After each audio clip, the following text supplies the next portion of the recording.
What's going on YouTube? As you can see, we about to enter in Broward County, man, Florida. Kodak Black allegedly killed all his ops, him and his buddies' parents, which is crazy, man. Make sure y'all like the video, subscribe, and turn on your notification bell. Let's get straight into it. In the suburbs that are safe, something's not adding up. But let me reassure you that just like anywhere, Broward has its hoods too. Broward County definitely Oh, has so hoods too, and believe so Broward County is like a suburbs. it or not, despite being surrounded by suburbia, these are some of the worst hoods you could possibly imagine.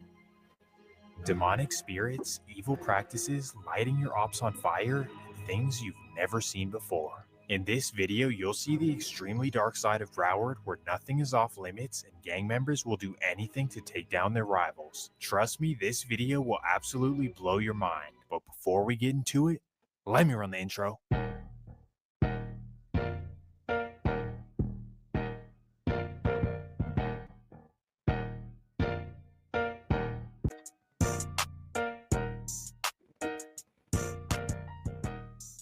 The story begins in the small city of Dania Beach, Florida. It's a small middle-class city of 31,000 people, and like 75% of it is the Fort Lauderdale airport. I kid you not. The city pretty much revolves around the airport, both literally and... what's the other word? I forget. But the point is that Dania grew as a city of immigrant workers who took jobs at the airport, at the Everglades port, and at the refineries right up the street. Just a good old blue-collar city, a much different world than the glitz and glamour of Miami. Basically just a bunch of families trying to uplift themselves from poverty and provide a better life for their children. For the most part, this went pretty well, as many Dania kids went off to college and pursued careers and, took their families to the next level. Overall, Dania was a good place to live, a much better affordable option compared to the ghettos and housing projects of Carol City and Miami itself. This is how it was for many years, until the late 1990s when Miami's most wicked gang would come infiltrate the neighborhood. In 1990, a Haitian gang known as the Zoe Pound was created by Ali Adam, also known as Zoe. Zoe was born and raised in Haiti's most violent slums and was able to escape and come to Miami in the 1980s. But unlike his peers, Zoe did not come to Miami for a better life. In fact, he was there with nothing but bad intentions on his mind. As soon as he arrived in Miami, he began committing the most brazen robberies Miami had ever seen. At night, he would somehow sneak onto yachts and rob everyone for all of their valuables. For a short while, he did this alone, but then once he built up his crew, the robberies got bigger and bigger. They began hijacking major container ships, robbing everything on board, and killing anyone that saw them do it. Basically, from here, he turned his robbery crew into a gang. See, I believe that's how they getting guns too. A lot of people's getting guns from the little containers. People robbing them containers and stuff, man. There'd be a lot of goodies in there, from clothes, shoes to guns to all type of stuff. You might even run across drugs on there, man. Like, it's crazy. And started expanding by recruiting new members from Haitian descent. The Zoe Pound started taking over neighborhoods one block at a time by threatening families and basically making everyone so scared of them that they'd never tell on them. Because of this, the gang spread like a wildfire throughout the Miami streets, taking over drug territories and racking in millions of dollars. Long story short, they became the most feared gang that Miami had ever seen, so much so that Miami police refused to try and arrest them and would rather call the FBI to go and handle it. Well, after taking over most of Miami, it was only a matter of time before they expanded up to Broward County. Sadly, in 1999, they arrived in Dania Beach. In particular, they targeted a neighborhood right below the airport, and they did this for two reasons. Number one is the proximity to the port, meaning that they had easy access to shipments to rob. And secondly, because the neighborhood had a large Haitian population. So unfortunately, Zoe Pound took over the hood with ease, and many youths were corrupted into vicious gang life. This was bad news for the community. As illegal money flooded the streets, Zoe Pound members were posting up on corners and violent crime rates started to appear. The bottom line is that the neighborhood turned into a Zoe Pound powerhouse and things would start to get ugly. Well, coincidentally, during this time, many families from the Deep South started to move to Dania for better opportunities. And the sons from 2 of these families are the main topic of the video. So after all that yapping, here we are. First, we have the Slade family of Dothan, Alabama, and second, we have the Smart family of Jacksonville, Florida. Long story short, both of these families moved to this Dania neighborhood thinking that it was a breath of fresh air and a good environment to raise their kids, obviously. Well, little did they know, but now let's introduce the kids. Well, first we have Derek Slade, who was raised in a small house on 12th Avenue. And second, we have Cambrel Smart, who was raised in a small apartment on 5th Street. Derek and Cambrel grew up as best friends as they went to school together since day one. And unfortunately, maybe due to their surrounding neighborhood, these two were wild kids, known for getting suspended for fighting, stealing, just pure chaos coming from this duo. They were simply just causing havoc in the neighborhood for no reason. Now, typically, teenagers like these in this neighborhood would grow up to be Zopound members, but I think because they're not Haitian, neither of these guys joined the crew. Instead, they were just running their own program, trying to run up a bunch of money in the streets. For them, this meant hitting licks and moving weight, even at just 12 years old. In fact, at this age in 2007, this is when Cambrel would be arrested for the first time. I caught my first charge of delivery at 13, 12 or 13. When I caught the This is when Cambrel would be arrested for the first time. I caught my first charge of delivery at 13, 12 or 13. When I caught the charge, I was playing football. That's when I was playing for Danny Bulldogs. I was walking to practice, and that's when the Raiders jumped out and grabbed me. You feel me? I'm like, what they grabbed me for? I got football clothes on. You feel me? I'm a jet. So I'm like, what they grabbed me for? Whole time they got pictures of me serving. You feel me? God damn. Running up the car.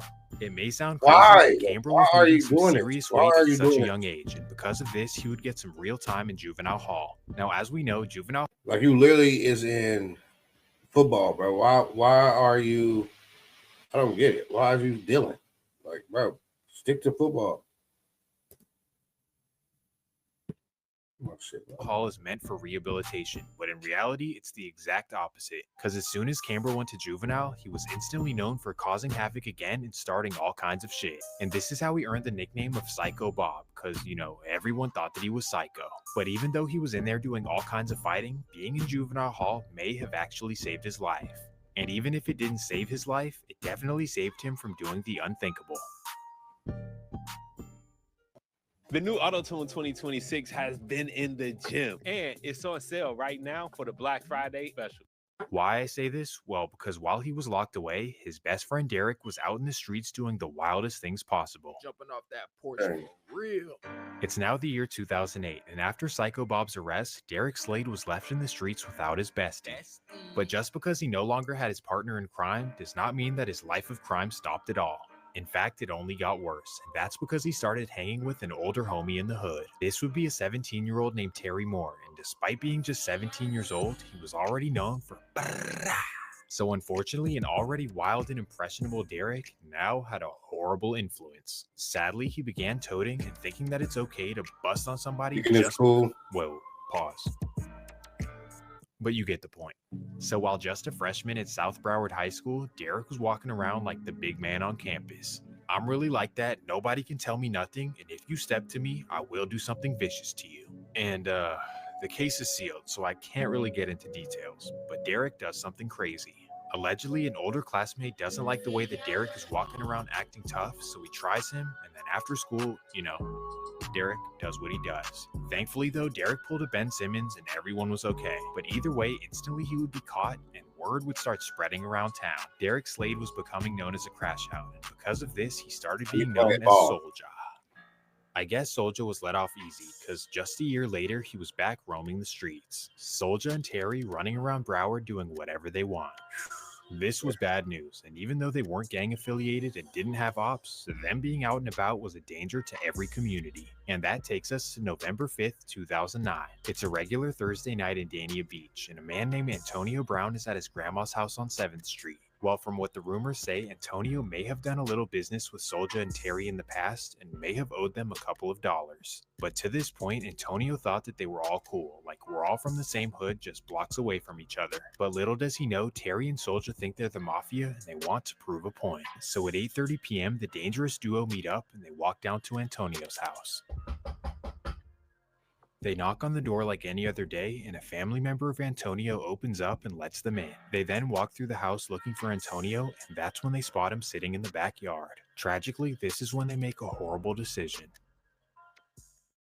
After doing this horrible act, they try to run away, but are eventually caught by police later in the night.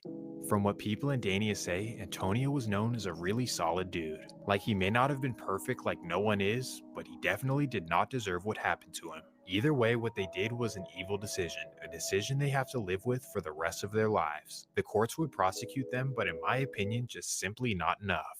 According to records, Terry got 6 years with 5 years probation, and for Soldier, well, he would get the maximum juvenile sentence to be released on his 21st birthday. I don't know if I consider this justice, but at least they got some kind of punishment. Right. But unfortunately, this meant that Soldier was now reunited with his best friend, him and Psycho Bob at Juvenile Hall. Oh, hell nah. Hey, we're back together. Look where we are now. Now, like I said before, Juvenile Hall is supposed to rehabilitate, but we know that doesn't really happen. So the entire time that they were in there, they were fighting, politicking, and kind of going down the path of this is going to be my adult life. Upon their respective releases, they both decided to join a gang. This would be a small but vicious clique in their neighborhood known as On-Site, started by a man named On-Site Eno. And for whatever reason, Eno took a special liking to Soldier, really took him under his wing. Now this is bad news, because Eno is one of the worst gang members probably Dania has ever seen. In fact, he was once arrested for killing his best friend and fellow On-Site member over a girl, then ended up beating him, but then they tried to kill him. The point is that he's just a wild dude. And this is who Soldier began running with in the streets. This was obviously a horrible combination, and everyone knew it, even his best friend Psycho. The bottom line is that Psycho was not trying to crash out, so he kind of distanced himself and it's like, I'm still your friend, but stay over there with that shit. This would end up being a really smart decision, because as soon as Soldier got home, he began reaping havoc on the streets of Broward. So now we fast forward to the fall of 2015. It's the fall of 2015 and Soldier is finally home. And unlike Psycho, who had previously come home on some chill shit, Soldier, he was home tripping. Like, man, what is Soldier on, bruh? He's tweaking. He just got out and he's already trying to go back in. What is he thinking? Bruh, let's fall back. He's either gonna get one of us hurt or he's gonna get us in jail. Let him do his own thing. So everyone around Soldier thankfully made the smart decision to fall back and let him do his own crashing out. Tragically, Soldier decides to go on one of the deadliest streaks in Florida history for no reason at all. And it would all begin on November 3rd, 2015. It's 4:30 p.m. and Soldier borrows a family member's car, takes off the license plates, and begins roaming around. He drives all around Broward looking for house licks and waiting for the perfect opportunity.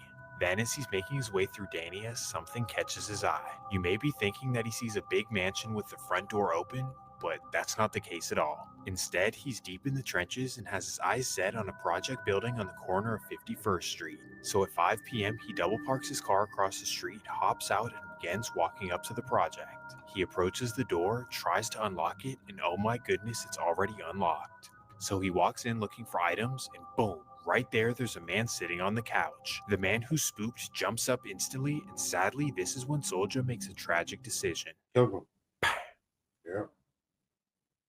Another innocent life gone at the hands of Derek Soldier Slade. That's crazy, bro.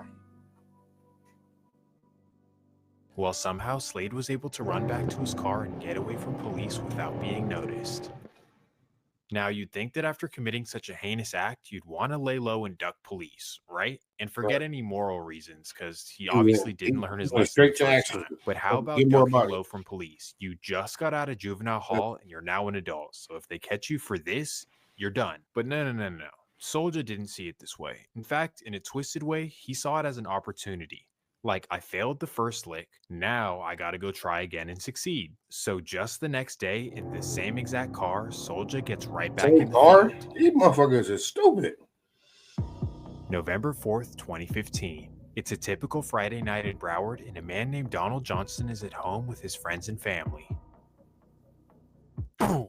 That's when somebody kicks down their door and runs inside. So of course, Donald and his friends jump up scared, and sadly, this is when Soldier makes a horrible, tragic decision. He begins unleashing on everyone in the room.